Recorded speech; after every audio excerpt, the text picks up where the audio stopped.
네, 아동성 범죄자 조두순이 12년의 형기를 마치고 어제 출소했습니다. 경찰이 밀착 감시를 강화했지만 안산 주민들 상당히 많이 불안해하고 있습니다. 조두순 출소 후 관리 대책은 무엇이 있고 그 방안은 충분한 건지 두 분과 이야기 나눠보겠습니다. 네, 어서 오십시오. 이호영 변호사, 승재현 한국형사정책연구원 연구위원 모셨습니다. 어서 오십시오. 네, 안녕하십니까. 안녕하세요. 어서 오십시오. 어제 출소를 했고, 근데 어떻게 나오느냐에 대한 얘기도 많았었는데 관용차를 타고 집까지 데려다 준 꼴이 됐죠. 네. 그 과정에서 많은 소란은 예견된 소란이었다고 생각하는데 관용차까지 태워줄 필요가 있느냐 이런 거에 대해서도 많이 사람들이 화나고 있더라고요. 어떻게 된 겁니까? 사실 이건 법무부에서 이야기를 했는지 아니면 네. 언론에서 먼저 나왔는 이야기인지는 잘 모르겠지만 예. 처음에 조두순이 그 장소에까지 갈 때 국민들의 분노 때문에 조두순이 다칠 수 있으니 조두순을 보호하자는 차원에서 관용차를 태우고 그 장소까지 가겠다라는 언론이 그렇게 이제 이야기를 하는 바람에 예. 만약에 그게 법무부에서 만약 그런 쪽으로 처음에 생각을 잡았다면 그건 굉장히 부적절한 문제인 것이고 예. 두 번째는 이제 지금 국민들의 공분을 국가가 몰랐다는 것도 저는 되게 이렇게 좀 잘못되었다라는 생각을 하거든요. 지금 같은 경우에 조두순이가 그 당시에 그 아이에게 그렇게 참혹한 행동을 하고 사실상 전혀 개선이 되지 않는 상황에서 나온다고 본다면 국민들은 당연히 저러한 분노가 있을 것이라고 생각하고 좀 더 이렇게 치밀한 준비를 했어야 되는데 나오는 장소도 이야기하지 않고 네. 그다음에 관용차를 태우고 가겠다는 어떻게 보면 이러한 화를 더 돋았다는 느낌이 있는 거거든요. 예. 분명히 국민들이 그 남부교도소에서 나오는 걸 몰랐다. 저는 그 알 수 있는 내용이었다고 생각하기 때문에 이런 부분일수록 정확하게 정보를 제공하고 나오는 당시에 그 조두순이 다른 장소에 갔을 때 불법을 저지를 수 있는 가능성이 있으니 우리가 직접 태워서 그까지 안전하게 가서 국민들을 보호하겠다 이래 나왔어야 되는데 예. 처음부터 끝까지 이 사건은 국가가 첫 단추부터 마지막 단추까지 정말 엉망으로 끼우고 있다라는 생각을 지울 수가 없네요. 변호사님은 어제 조두순이 나오면서 쭉 언론 보도에 많이 나왔잖아요. 나오는 네. 모습 보고 어떤 느낌을 받으셨습니까? 저렇게 나와도 되나 이제 이 생각 제일 많이 들었죠. 예. 지금 조두순에 대해서 나오는 그런 여러 가지 언론 보도들이 많이 있는데 지금 실제로 조두순이 했다고 전해지는 말 중에 하나는 뭐가 있냐면 이렇게 사람들의 관심이 많을 줄 몰랐다. 이런 이야기가 하나 있고 네. 그다음에 이제 나올 때 그 언론에서 이제 그 기자들이 물어보지 않습니까? 반성하냐? 예. 이렇게 네. 물어봤을 때 그것에 대한 즉답을 안 했어요. 네. 그냥 말없이 뒷짐을 지고 있었는데 그러니까 아마도 그 조두순의 심리는 자신의 어떤 그런 범죄 행위를 진심으로 뉘우친다라고 우리가 인정할 만한 그런 자료는 없고 예. 반면에 조두순이 그 법원에 제출했다고 하는 그런 탄원서 이런 것들 내용 들어보면 그 술 때문에 기억이 나지 않는다. 그다음에 자기는 그렇게 아동 청소년을 상대로 그런 막 파렴치한 범죄를 저지르는 사람이 아니다라는 취지로 계속 이야기를 하고 있어서 네. 진정성 어린 그런 반성을 하고 있는지는 좀 극히 의문이고요. 네. 그다음에 나아가서 피해자를 만나게 해달라, 그 아이를 예. 만나게 해달라는 그런 이야기를 하는데 그것도 마찬가지로 그런 가해자 입장에서 자신의 생각만 하는 거지 피해자가 어떤 식으로 이 범죄를 생각하고 있을지 예. 범죄 이후에 어떠한 피해 상황을 가지고 살아가고 있는지에 대한 공감 능력이 대단히 떨어져 보인다. 좀 이런 생각이 들었습니다. 예. 그러니까요. 그렇게 뒷짐을 진 채 고개를 숙이는 모습.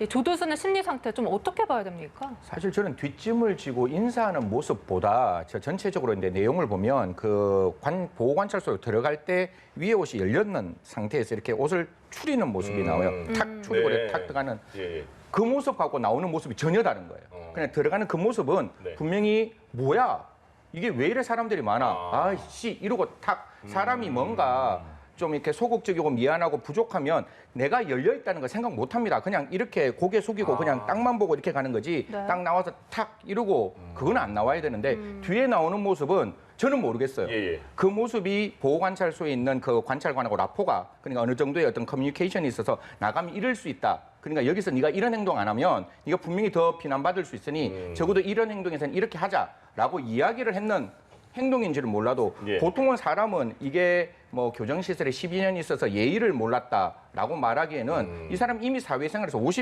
지금 68세니까 12년 전이면 56세까지 예. 사회생활을 했는 사람이면 차려대서 인사하는 건지 뒷짐지고 인사하는 건지는 아는 거예요. 예. 그건 56년 동안 배어있는 모습인데 뒷짐지고 인사했다는 것은 모르겠습니다. 제가 뭐 그 사람하고 정말 이렇게 눈을 마주치고 이야기를 안 해봐서 네. 그 사람의 심리 상태는 모르지만 적어도 우리가 일반적으로 사과하는 그 모습은 아니었다. 예. 이렇게 말씀드리겠습니다.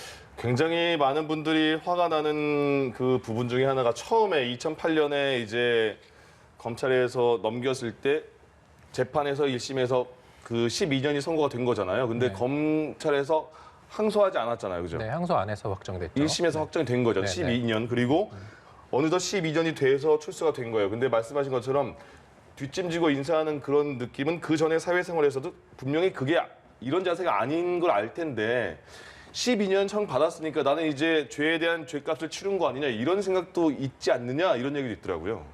뭐 본인은 지금 뭐 아까도 말씀드렸지만 그렇게 파렴치 범죄자가 아니다라는 그런 스탠스이기 때문에 예.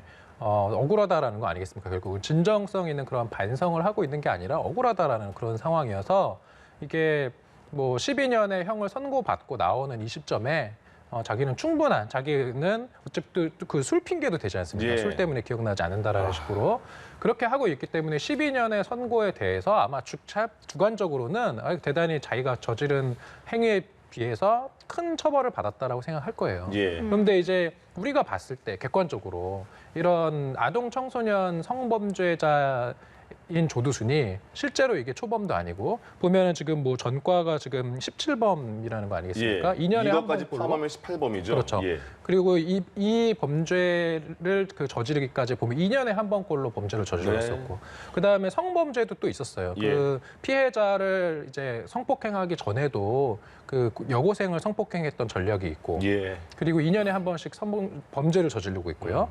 그리고 이 아동 청소년 성범죄자들 보면은 그 출소한 후 3년 내에 재범률이 한 60% 정도 된다는 거거든요. 예. 네. 그런 것들을 고려해봤을 때 조두순이 나와서 또 다른 범죄를 저지르지 않을 것이다라고 확신하면서 주위에 이야기할 수 있는 사람이 대한민국에 몇 명이 있을까 예. 네. 대단히 의문스럽습니다. 그러니까 이 재범 가능성에 대한 우려가 가장 큰 것 같은데 그래서 안산시와 경찰도 분주히 대책 마련을 했습니다. CCTV를 더 확대를 하고 또 24시간 전담 보호감찰관도 배치를 했는데 이게 과연 지속적으로 이런 대책을 할 수가 있겠느냐 이런 지적도 있거든요.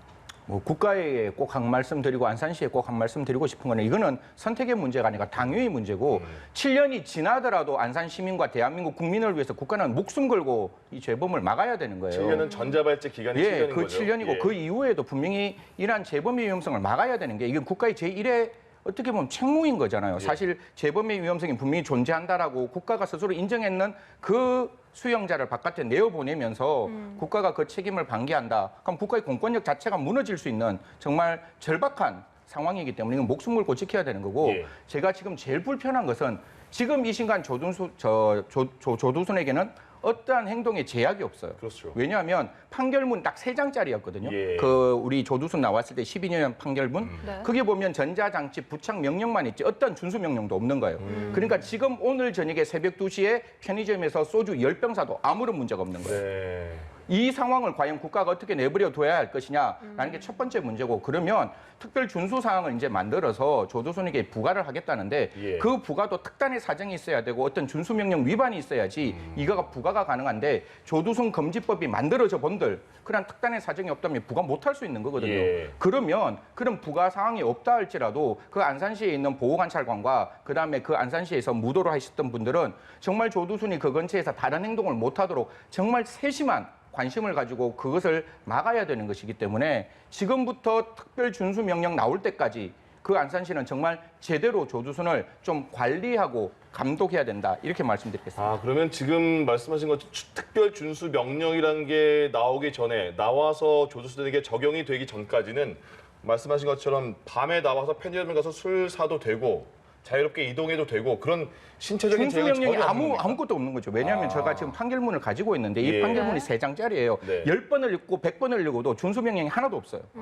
그러니까 그거는 그냥 전자장치 부착 명령만 존재를 하는 거고 그 당시에도 성폭력 특별범죄자에게 준수 명령이 구조의 그 당시 2009년법에도 있었는데 판사님이 그 부과 안 아, 하셨어요. 근데 추가로 요새 나오는 얘기가 뭐 밤 9시에서 아침 6시까지는 집 밖에 못 나오게 하자. 말씀하신 것처럼 편의점에서 술 같은 거 못 사게 하자. 술 먹는 거 좀 감시하자. 이런 거는 그냥 나오는 얘기군요. 아직 네, 그러니까 적용되는 게 그거는 아니고. 하자는 이야기지 아. 할 수 지금 적용되는 이야기는 전혀 아니다. 그걸 자꾸 이렇게 언론에서는 부풀리고 있는 것 예. 같은데 법무부에서도 부풀리고 조두수는 지금 이 순간에는 그 어떠한 행동의 제약도 없습니다. 알겠습니다. 네, 특히 주민들의 불안감이 굉장히 큰 상황입니다. 네. 이 조두순의 거주지 근처에 어린이집이나 이 초등학교가 있다고 해요.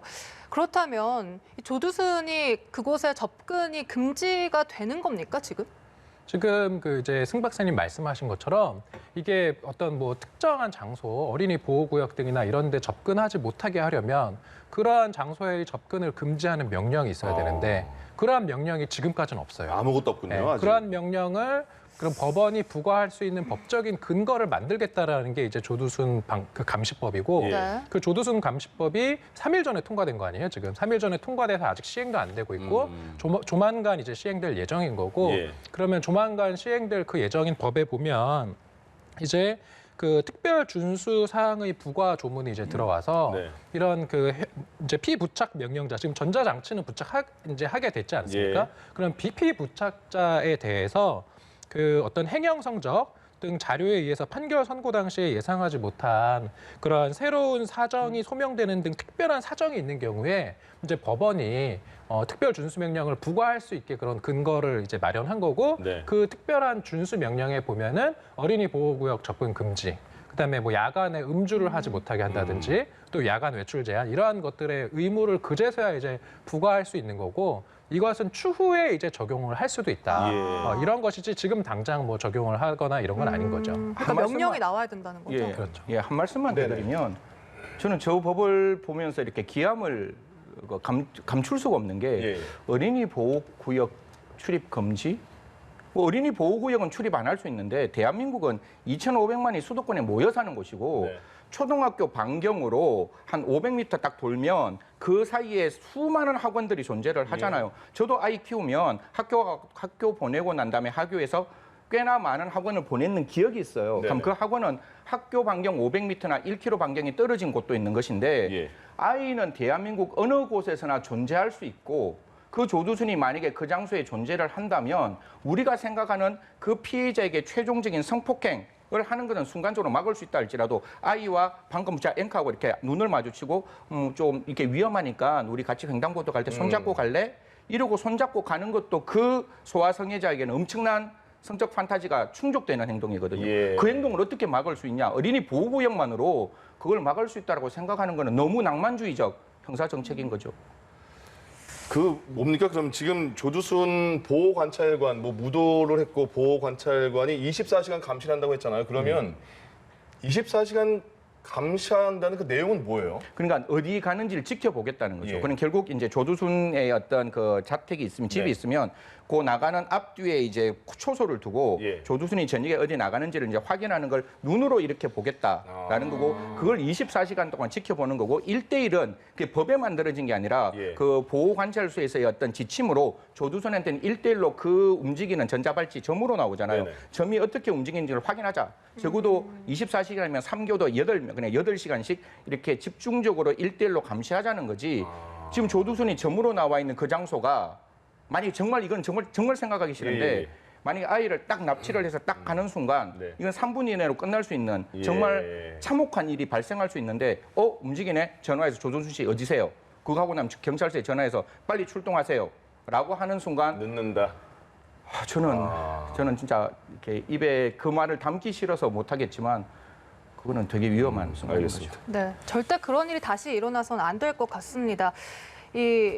이렇게 전과 18범, 아동 성폭행범 같이 흉악범들에게는 이 출소 후에 따로 격리시켜 살게 하자 이런 보호 수용 제도의 필요성에 대한 문제점도 제기가 되고 있거든요. 네. 이 제도의 도입에 대해서는 좀 어떻게 생각하십니까? 저는 꼭 필요하다고 생각해요. 예. 지금 계속 이야기 나오는 게 그런 성범죄자들의 재범률이 대단히 높고 네. 그다음에 그 재범 장소가 어디냐? 성범죄자의 거주지 반경이 1km 내가 거의 한 50% 되고 그다음에 그 정말 더 많은 한 30% 정도는 거주지 인근 뭐 300m 그래서 실제로 어떤 사건이 있었냐면 성범죄자가 출소 후 바로 출소 직후에 또 다른 성범죄를 저질렀는데 그게 자기가 사는 집 아래층이었어요. 자기가 사는 집 아래층에서 그러한 이제 한밤중에 침입을 해서 예. 그 혼자 사는 여성에 대해서 이제 성폭행 범죄를 저질렀는데 전자장치는 울리지 않았죠. 왜냐하면은 거주지 반경 바로 아래층이니까 반경 뭐 50m, 100m, 500m를 벗어나지 않는 거예요. 네.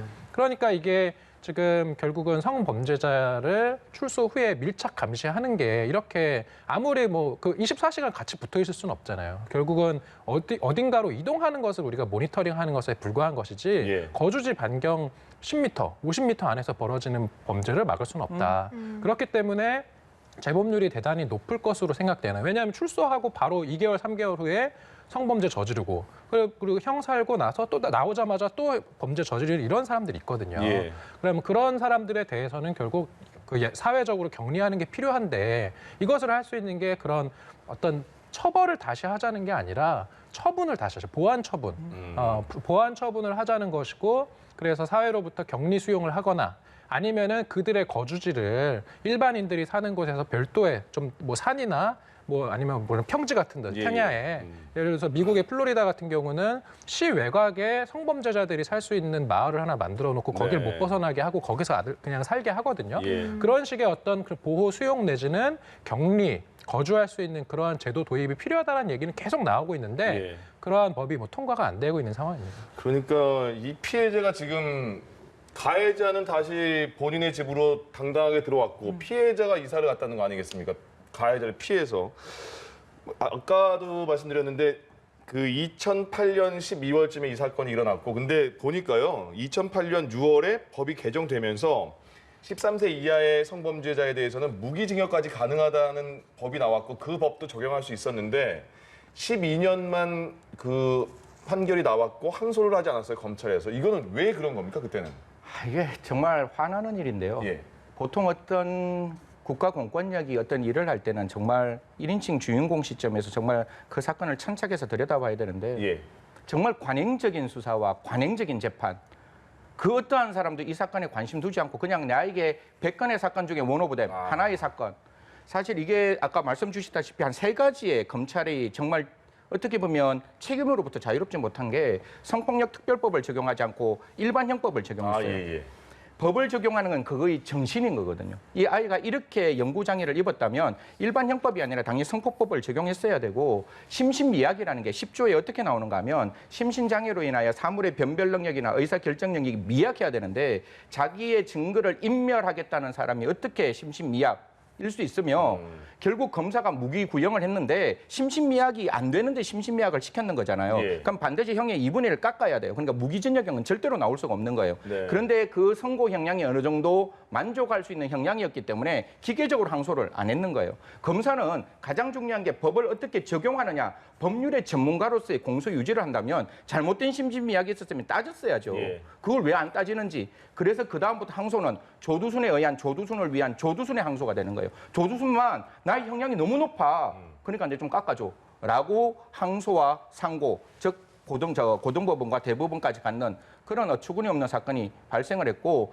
그 1심 판결의 판결문도 예. 딱 3장짜리밖에 없고 그냥 거기에 전자장치 부착 명령만 존재하고 그 당시의 법에도 분명히 준수명령이 있거든요. 예. 그 준수명령이 전무했다는 거는 모르겠습니다. 뭐 이거 국민들한테 이 판결을 했던 그 법원과 이 사건을 담당했는 검사는 저는 굉장히 반성해야 된다 이렇게 말씀드렸습니다. 심신미약인 게 그럼 적용이 된 거잖아요. 네, 재판부에서. 적용했죠. 그러니까 무기형이 안 나왔고 무조건 그때 유기형으로 조두순이 바뀌었죠. 심신미약이라고 말한 이유가 만취해서 술 취해서 예, 그런 예. 겁니까? 예, 그러니까 술 취한 걸 받아들인 거잖아요. 그렇죠. 취해서 했다는 걸. 예. 지금도 술 취한 거 받아들여집니까? 아니요, 이제? 지금은 법을 바꿨습니다. 그래서 바뀌어졌어요. 조두순 이후에 2009년에 성폭력 특별법이 만들어져서 심신미약, 즉 음주를 했는 경우에는 네. 심신미약이라도 형을 감경하지 않을 수 있다라고 예. 만들었고 2010년에 양형 기준도 만들어지면서 양형 기준에는 오히려 용기를 얻고 술을 먹고 성폭행을 했으면 가중처벌하도록 만들었고 그 PC방, 강서구 PC방 사건 때문에 네. 지금 형법 규정이 아예 바뀌어가지고 심신미약이라 할지라도 형을 감경 안 할 수 있다라고 바뀌어서 지금은 이런 상황에서 이런 문제가 발생하지 않는데 딱 한 말씀만 더 드리고 싶은 거는 2006년에 사람 이름을 제가 말씀드리긴 좀 그래서 어떤 피고인이 11명의 그 여중생, 그러니까 어린아이 미성년자를 성폭행하는 사건이 내년 9월에 출소를 해요. 그러니까 지금 조두순 사건에 조두순에 천착할 게 아니라 앞으로 조두순과 같은 그거보다 더 심각한 범죄를 저질렀던 그 성폭력 범죄자들이 출소가 눈앞에 있는데 그럼 내년 9월에 다시 우리 앵커님하고 이렇게 만나서 이 얘기를 또 해야 되느냐. 이건 기가 찰 노릇이잖아요. 그래서 변호사님 말씀대로 좀 적극적인 보호수용도 좀 도입하는 게 필요하지 않느냐라는 생각합니다. 예. 네. 그런가 하면 조두순은 교도소에 복역하면서 양재기능사 2급 자격을 취득했다고 합니다. 출소 후에 세탁소를 운영할 계획이라고 하는데 이게 실현 가능하다고 보시는지 궁금하거든요. 이게 뭐 양복 만들 수 있고 그런 자격인가 보죠. 그렇죠. 양재사가 양복 만든다. 예, 예. 그거 같아요. 그래서 이제 양복 옷도 만들고 세탁소도 운영하겠다라는 건데 뭐 범죄자가 이제 출소한 이후에 어쨌든 사회로 또 교화돼서 돌아오게 해주자는 게 또 우리 이제 뭐 형사 그런 법의 체계이니까 네네. 조두순 보고 뭐 굶어 죽으라고 우리가 할 수는 없는 것이고요. 네. 그래서 이제 일을 하면서 살아야 되는데 문제는 그게 지금 어쨌든 이런 특정 범죄자들에 대해서는 거주지나 이런 게 공개가 되고 예. 그리고 얼굴도 알려져 있어요. 그래서 과연 얼마나 이 사회에 녹아들어서 살 수 있을지는 좀 의문이고 예. 예를 들어서 이게 조두순이 운영하는 세탁소다라고 하면 거기에 가겠습니까, 사람들이? 그래서 결국은 이런 범죄자 입장에서도 아마 사회에서 실제로 보면 성범죄자들 특히 예. 그런 사회로 복귀하는 게 대단히 어렵다라는 얘기들이 많거든요. 그래서 물론 이제 선진국이나 우리나라도 그런데 이런 성범죄자들이 출소한 이후에 사회에 복귀하게끔 도와주는 시민단체들도 있어요. 왜냐하면 그들이 사회 복귀에 실패하면은 또다시 범죄를 저지를 수밖에 없기 때문에 예.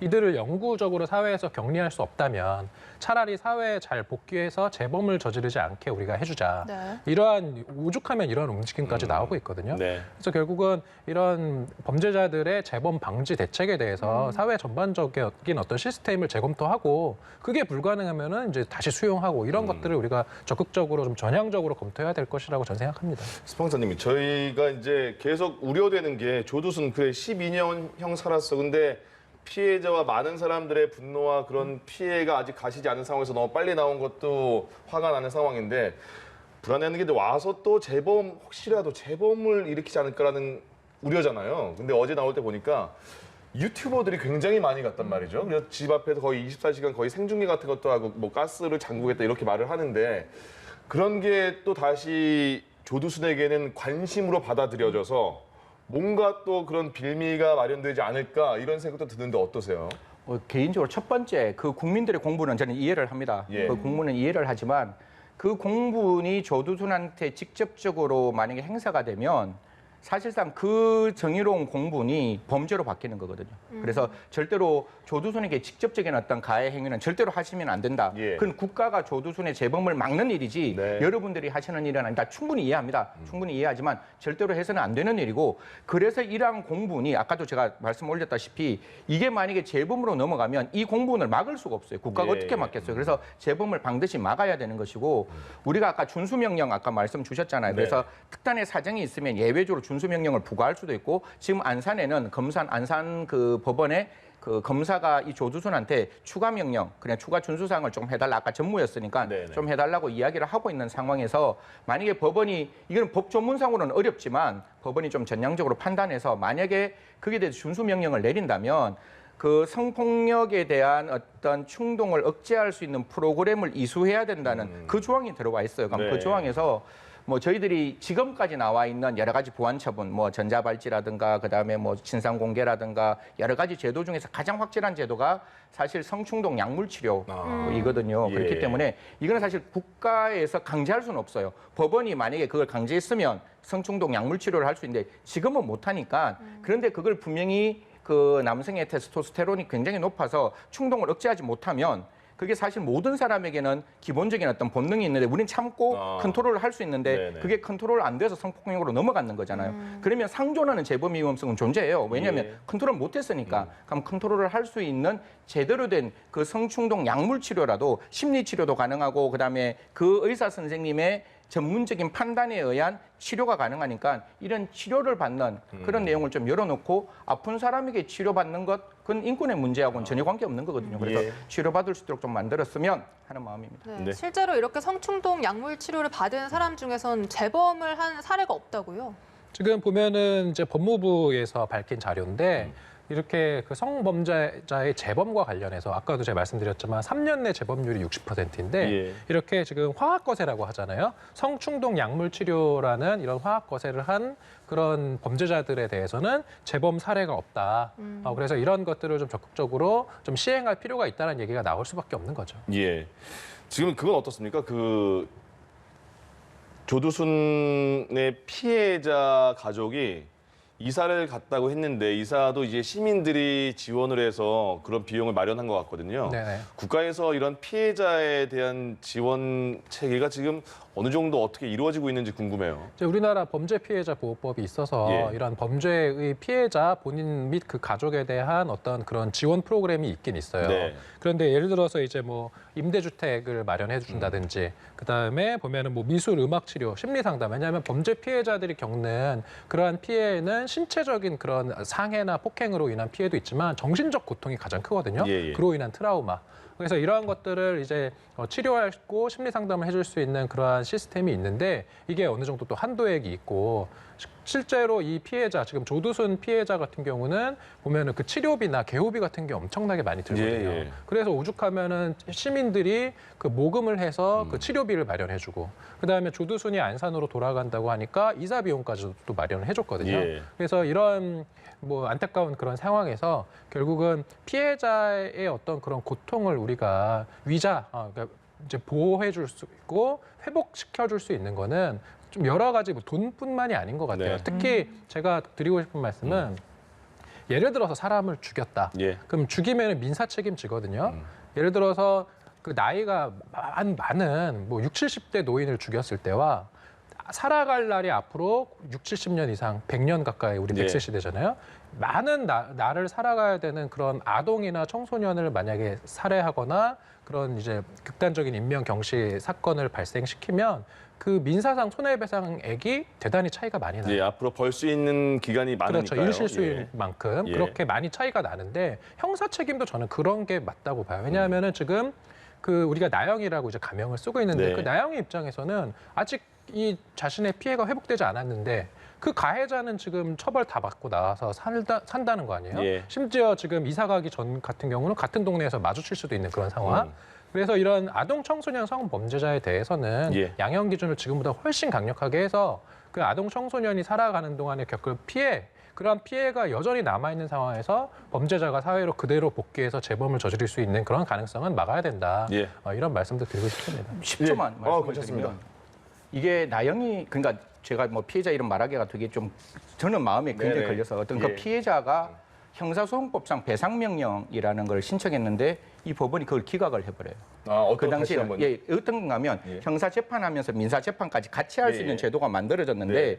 그 당시에는 그 성폭력 범죄가 배상명령 제도에 안 들어왔다는 이유로 그 배상명령 신청을 기각해버리거든요. 예. 그러면 잘 보세요. 피해자가 자기가 성폭력 피해를 받고 거기서도 자기 진술하고 난 다음에 돌아오고 난 다음에 이 가해자에게 민사소송을 하려면 민사소송 과정에서 자기의 피해 사실, 자기의 어떤 인적사항이 드러날 수 있는 가능성이 열려 있거든요. 네. 형사소송에서는 다 이렇게 피해자를 쉴드를 해주는데 예, 예. 그럼 배상명령 제도가 분명히 존재한다면 앞으로 저는 피해자에게 또 다른 민사소송을 제기하는 거는 정말 그건 국가가 2차 가해를 일으키는 거니까 정말 성폭력 피해에서는 판사님들 좀 힘드시겠지만 예. 배상명령을 한 번에 같이 해서 거기서 피해자의 배상이 얼마만큼 나올 수 있다. 거기서 그냥 배상명령까지 한목에 같이 해주는 것이 훨씬 더 타당한데 지금은 결국 형사 재판 끝마치고 민사재판 다시 하고 민사재판에서는 또 그 피해자에게 판결문이라든가 공시송달이라든가 준비서면 같은 경우에서 분명히 막을 수 있지만 네. 그게 열려 있으니까 얼마나 힘들겠어요. 지금까지는 피해자가 내 이름도 내 주소도 모르는데 어느 순간에 민사소송 제기하면 그게 드러날 수 있는 가능성이 없지 않다, 분명히 있다라는 말씀을 드리면 예. 형사소송에 법에 나와 있는 형사소송법에 나와 있는 배상명령 제도를 좀 적극적으로 활용해서 이런 성폭력 사건에서는 제발 2차 피해가 좀 안 나왔으면 그래서 민사소송까지 그 형사재판에서 같이 해주시기를 좀 부탁드립니다. 예, 네, 알겠습니다. 정말. 조두순이 어제 출소를 한 이후에 많은 우려의 목소리가 많습니다. 두 분과 함께 자세하게 얘기 나눠봤습니다. 지금까지 승재현 한국형사정책연구원 연구위원 이호영 변호사 두 분과 함께했습니다. 고맙습니다. 고맙습니다. 감사합니다. 예.